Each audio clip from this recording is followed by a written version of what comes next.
نہ جانے اب اور کتنے پھل چکنے پڑیں گے۔ مجذوب کا کہنا تو کچھ اس انداز کا تھا جیسے ابھی میں نے کوئی مصیبت بھگتنی ہی نہ ہو۔ کیا میں مزید مشکلات کا شکار ہو سکتا ہوں؟ کیا میرے اندر اب اتنی سکت ہے کہ میں اپنے کیے کا پھل چکھوں؟ اگر میری تقدیر میں لکھا ہے تو پھل کھانے کو کب ملے گا؟ دل عجیب سی دکھن کا شکار تھا۔ بہرحال ان بیچاروں تک پہنچنا تو بے حد ضروری تھا جو مجھے اپنی محبت کے سہارے یہاں تک لائے تھے اور اس کے بعد مزید کہیں اور جانے کا ارادہ رکھتے تھے۔ دل سے ریحانہ بیگم کے لیے دعائیں نکلنے لگیں۔ بس ذرا سی بددلی پیدا ہو گئی تھی، لیکن میں یہ تکلیف بھی ہنسی خوشی برداشت کر لینا چاہتا تھا۔ کسی سے کہنا تو بے مقصد ہی ہوگا، کیا فائدہ کسی سے ان باتوں کا تذکرہ کرنے سے؟ آگے بڑھتا رہا۔ جس راستے سے دوڑتا ہوا اس سمت آیا تھا اسی پر واپس جا رہا تھا، مگر نہ تو مزار اقدس کی روشنیاں نظر آ رہی تھیں نہ کوئی اور ہی روشنی تھی۔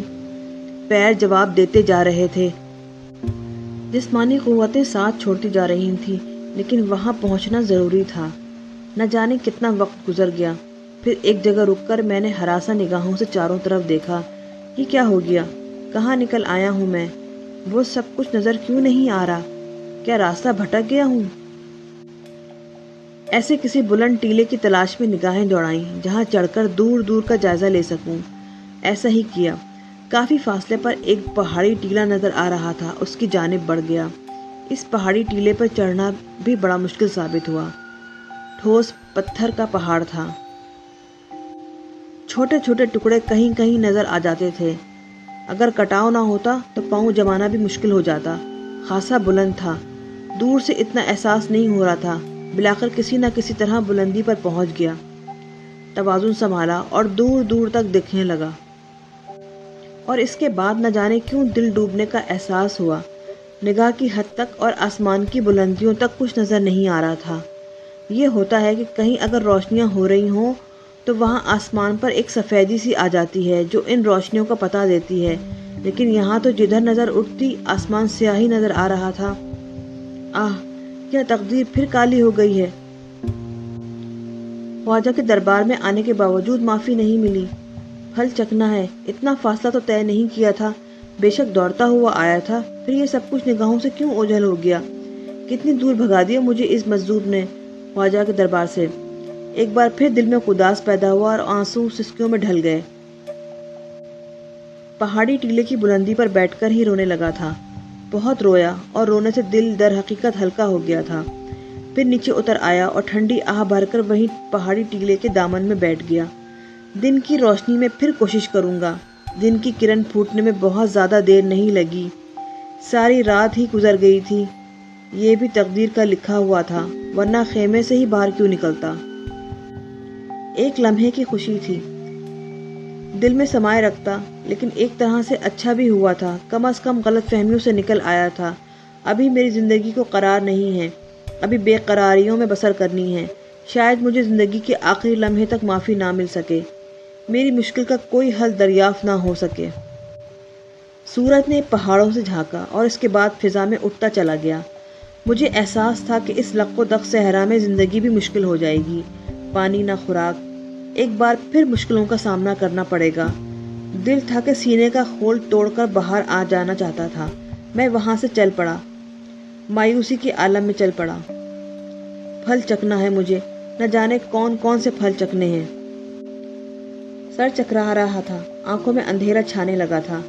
جب تک ہمت ساتھ دیتی رہی چلتا رہا، پھر زور کا چکر آیا اور سر پکڑ کر وہیں بیٹھ گیا تھا۔ لیکن آنکھوں کے سامنے تاریکی بڑھتی جا رہی تھی، پھر یہ تاریکی میرے پورے وجود پہ مسلط ہو گئی تھی۔ بے ہوشی نہ جانے کتنی طویل تھی، ہوش نہ جانے کہاں آیا تھا۔ سینے پہ کوئی چیز رکھی ہوئی تھی، چبھن سی محسوس ہو رہی تھی، پتہ نہیں کیا تھا یہ سب کچھ۔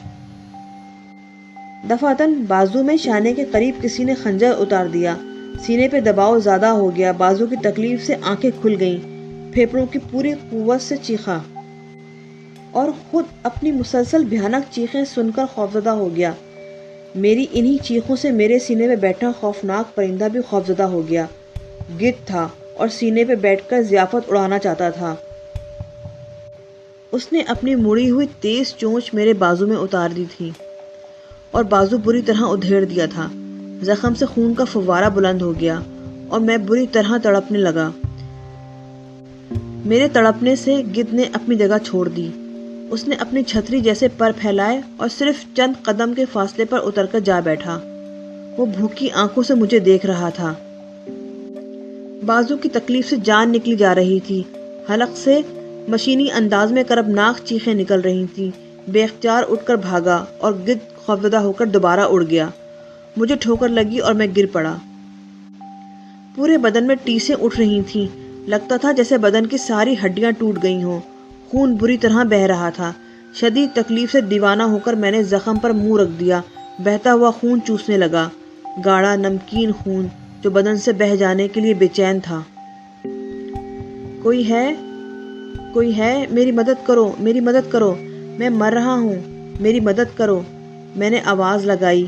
گدھ مجھ سے زیادہ زوردار آواز میں چیخا اور پنجے دبا کر فضا میں بلند ہو گیا۔ میں جانوروں کی طرح اپنا بازو جھنجھوڑ رہا تھا، زخم کی اس جلن کو ٹھنڈا کرنا چاہتا تھا، مگر یہ ممکن نہیں ہو رہا تھا۔ میں ادھر ادھر بھاگتا رہا، گرتا رہا۔ پھر ایک جگہ مٹی نظر آئی۔ میں نے مٹھی بھری اور اسے زخم سے لگا لیا۔ مٹی خون میں لتھڑ گئی تھی، مگر اس سے فائدہ ہوا تھا کہ کچھ ٹھنڈک سی محسوس ہو رہی تھی۔ منحوس گدھ لمبے لمبے چکر لگا کر بار بار میرے سر پہ آ جاتا تھا۔ وہ مسلسل چیخ رہا تھا۔ بس غلطی ہو گئی تھی اس سے، ذرا سی دیر ہو گئی تھی۔ عالم بے ہوشی میں اسے اپنا کام کر لینا چاہیے تھا۔ جگہ کے انتقام میں غلطی ہو گئی تھی اس سے۔ آنکھوں پر چونچ مارنا چاہیے تھی یا پیٹ پر حملہ کرنا چاہیے تھا۔ وہ بے چین تھا، میرے گر جانے کا انتظار کر رہا تھا۔ خون رک گیا۔ میں مسلسل کرا رہا تھا، بار بار چکرا رہا تھا۔ زمین گھومتی ہوئی محسوس ہو رہی تھی، آنکھوں میں دھندلاہٹ آ جاتی تھی، لیکن سوچنے سمجھنے کی قوتیں باقی تھیں۔ گدھ سے بچنے کا یہی طریقہ تھا کہ متحرک رہوں، اسے اپنی زندگی کا یقین دلاتا رہوں۔ کافی آگے بڑھ گیا۔ چاروں طرف پتھروں کے انبار تھے، نہ جانے کون سی جگہ تھی۔ گدھ بہت دیر تک منڈلاتا رہا، پھر مایوس ہو کر چلا گیا۔ جب وہ دور نکل گیا تو میں ایک پتھر پر بیٹھ گیا۔ تھک گیا ہوں، مدد کرو میری، برداشت ختم ہو گئی ہے، میرا کام ختم ہو گیا ہے، اب خودکشی کر لوں گا۔ ذمہ دار میں نہیں ہوں گا، سن رہے ہو؟ ذمہ دار میں نہیں ہوں گا، خودکشی کر لوں گا، بس بس بس جو منہ میں آ رہا تھا کہہ رہا تھا، پھر اٹھ کر چل پڑا۔ چلتا رہا، بہت دور نکل آیا اس جگہ سے۔ چند درخت نظر آئے، ان کے سائے میں ایک چشمہ تھا۔ درختوں کے نیچے گلے سڑے پھل پڑے ہوئے تھے، گول گول، چھوٹے چھوٹے، پھیکے اور بدمزہ۔ زخمی بازو تو سیدھا نہ ہو سکا، دوسرے ہاتھ سے پھل اٹھا اٹھا کر کھاتا رہا۔ کچھ فاصلے پر ایک بڑی اور اونچی چٹان تھی، اس کے دامن میں اینٹیں چنی ہوئی تھیں۔ ایک کمرہ سا بنا ہوا تھا، اس میں دروازہ تھا۔ دیکھتا رہا، کوئی تجسس ذہن میں نہیں ابھرا، بس ایک ہی خواہش تھی کہ زمین پہ پڑے ہوئے سارے پھل معدے میں اتار لوں۔ حلق تک بھر لیا، پانی کے چند گھونٹ لیے اور چشمے کے کنارے لیٹ گیا۔ زخمی ہاتھ پانی میں ڈال دیا، پھر زور سے چکر آیا، آنکھیں بند ہو گئیں اور کوشش کے باوجود نہ کھلیں۔ مگر زندگی بڑی عجیب چیز ہے، آنکھیں پھر کھلیں۔ ماتھے پر کچھ رکھا ہوا تھا، سینے پہ وزن تھا۔ گدھ کا خیال آیا، پھر آ گیا۔ نیم مدہوشی کے عالم میں میں نے سوچا، شی شی، ہو ہو، ہا ہا۔ میرے منہ سے آواز نکلی اور میں بے اختیار اٹھ بیٹھا، لیکن فوراً ہی کسی نے بھرپور دباؤ ڈال کر مجھے لٹا دیا اور پھر ایک آواز سنائی دی، نہیں میاں، نہیں، ہوش میں آؤ، لیٹے رہو، لیٹے رہو۔ لیٹ تو گیا تھا، مگر یہ آواز، اوہ گدھ نہیں ہے شاید، پھر کون ہے یہ؟ اچانک ماتھے پر کوئی ٹھنڈی سی چیز آ گئی، آنکھیں بھی ڈھک گئی تھیں۔ میں نے ہاتھ اٹھا کر آنکھوں پر رکھی ہوئی شے ہٹانے کی کوشش کی، گیلا کپڑا تھا۔ وہی نرم آواز دوبارہ سنائی دی، بیٹے آرام سے لیٹے رہو، دل و دماغ کو سکون دو، تم محفوظ جگہ ہو، کوئی خطرہ نہیں ہے تمہیں یہاں، بے فکر ہو جاؤ۔ یہ کیا ہے؟ میری آنکھیں، ہٹاؤ اسے، ہٹاؤ۔ میں نے گیلا کپڑا آنکھوں سے ہٹا دیا۔ تب میں نے وہ چہرہ دیکھا۔ عمر رسیدہ شخص تھا، سفید داڑھی، چہرے پہ چیچک کے داغ تھے، رنگ کالا تھا، پیشانی پر ایک گہرا نشان نظر آ رہا تھا۔ کون ہو؟ کون ہو تم؟